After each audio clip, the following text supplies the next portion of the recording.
This is SARS-CoV-2. It belongs to the family of coronaviruses named for the crown-like spikes on their surfaces. SARS-CoV-2 can cause COVID-19, a contagious viral infection that attacks primarily your throat and lungs. What actually happens in your body when you contract the coronavirus? What exactly causes your body to develop pneumonia? And how would a vaccine work? The coronavirus must infect living cells in order to reproduce. Let's have a closer look. Inside the virus, genetic material contains the information to make more copies of itself. A protein shell provides a hard protective enclosure for the genetic material as the virus travels between the people it infects. An outer envelope allows the virus to infect cells by merging with the cell's outer membrane. Projecting from the envelope are spikes of protein molecules. Both a typical influenza virus and the new coronavirus use their spikes like a key to get inside a cell in your body, where it takes over the cell's internal machinery, repurposing it to build the components of new viruses. When an infected person talks, coughs, or sneezes, droplets carrying the virus may land in your mouth or nose and then move into your lungs. Once inside your body, the virus comes in contact with cells in your throat, nose, or lungs. One spike on the virus inserts into a receptor molecule on your healthy cell membrane like a key in a lock. This action allows the virus to get inside your cell.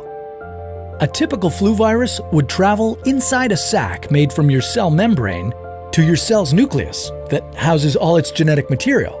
The coronavirus, on the other hand, doesn't need to enter the host cell nucleus.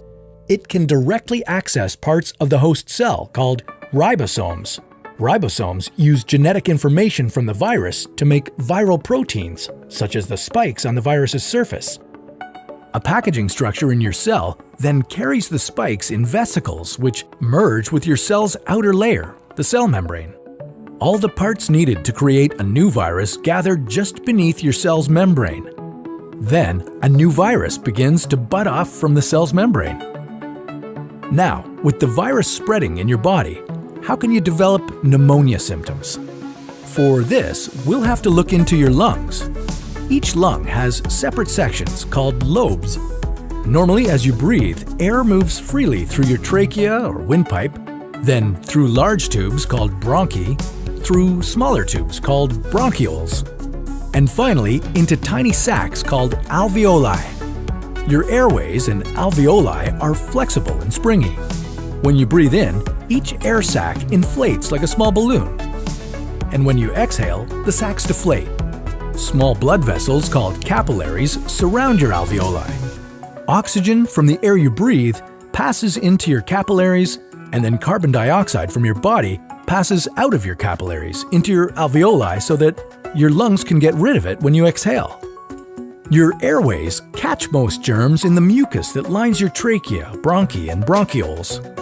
In a healthy body, hair-like cilia lining the tubes constantly push the mucus and germs out of your airways, where you might expel them by coughing. Normally, cells of your immune system attack viruses and germs that make it past your mucus and cilia and enter your alveoli. However, if your immune system is weakened, like in the case of a coronavirus infection, the virus can overwhelm your immune cells, and your bronchioles and alveoli become inflamed as your immune system attacks the multiplying viruses. The inflammation can cause your alveoli to fill with fluid, making it difficult for your body to get the oxygen it needs. You could develop lobar pneumonia, where one lobe of your lungs is affected, or you could have bronchopneumonia that affects many areas of both lungs. Pneumonia may cause difficulty breathing, chest pain, coughing, fever and chills, confusion, headache, muscle pain, and fatigue. It can also lead to more serious complications. Respiratory failure occurs when your breathing becomes so difficult that you need a machine called a ventilator to help you breathe. These are the machines that save lives and that medical device companies currently ramp up production for. Whether you would develop these symptoms depends on a lot of factors, such as your age and whether you already have an existing condition. While this all sounds scary, the push to develop a coronavirus vaccine is moving at high speed. Studies of other coronaviruses led most researchers to assume that people who have recovered from a SARS-CoV-2 infection could be protected from reinfection for a period of time. But that assumption needs to be backed by empirical evidence, and some studies suggest otherwise. There are several different approaches for a potential vaccine against the coronavirus. The basic idea is that you would get a shot that contains faint versions of the virus. The vaccine would expose your body to a version of the virus that is too weak to cause infection, but just strong enough to stimulate an immune response. Within a few weeks, cells in your immune system would make markers called antibodies, which would be specific for only the coronavirus, or specifically its spike protein.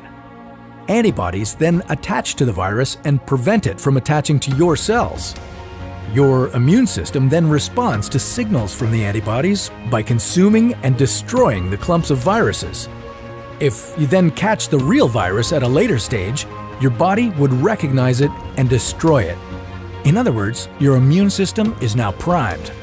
Collecting evidence on whether this will be possible, safe, and effective is part of what's taking researchers so long to develop a vaccine. It's a race against time to develop a vaccine amid a pandemic. Each step in vaccine development usually takes months, if not years. An Ebola vaccine broke records by being ready in 5 years. The hope here is to develop one for the new coronavirus in a record-breaking 12 to 18 months. While all this will take time, stay home if you can, to protect the most vulnerable. And don't forget to wash your hands for at least 20 seconds, and as often as possible.